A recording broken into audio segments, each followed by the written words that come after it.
अरे चाहिए देबा कि खाली पकौड़िया खियाइबा? अरे मजा आ गई। इतना का फुदकत बाड़े कुल रे हैं? जैसे लॉटरी लग गइल बा। अरे निरहुआ के बाप बम्बई से निरहुआ के मेहरारू लेके आवता। हाँ? हाँ। अरे बलराम, निरहु के पास आ गइल हो। भाभी आ गइल। अरे हमर पतो आइल दियो। क्या लोग चला वेलकम मुंबईया दुल्हनिया के करो वेलकम मुंबईया दुल्हनिया के करो वेलकम।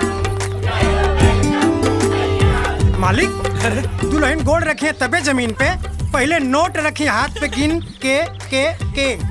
अरे दिल खोल के दी। हाय ले रुपया गिन गिन के।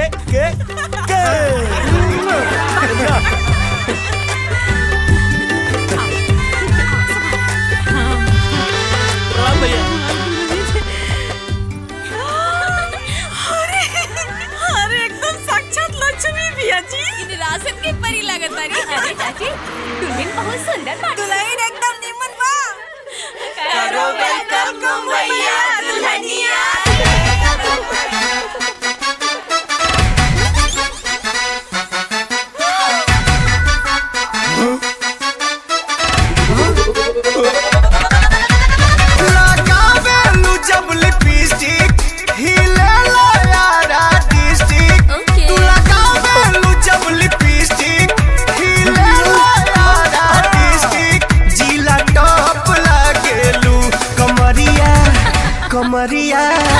कमरिया करेला पालप लॉलीपॉप लागेलू।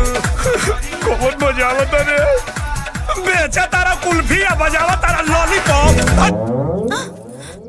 पतो है लेके आइल पड़े की मुन्नी बाई नौटंकी वाली रे। है नहीं रहू? है जी बाबूजी। ये का रे? बाबूजी वो जैसन मंदिर में घंटा बजेला तो लोग मस्त होके नाचे लगेला, वैसे ही एक बीमारी है। पवन सिंह के गाना सुन के पगला जाले और नाचे लगेले। हाँ। कोनो बात नहीं बेटा। जब एक गांव में रही ना तो गांव का हवा बयार लगे तो कुल ठीक हो जाए। चलो। हाँ चला।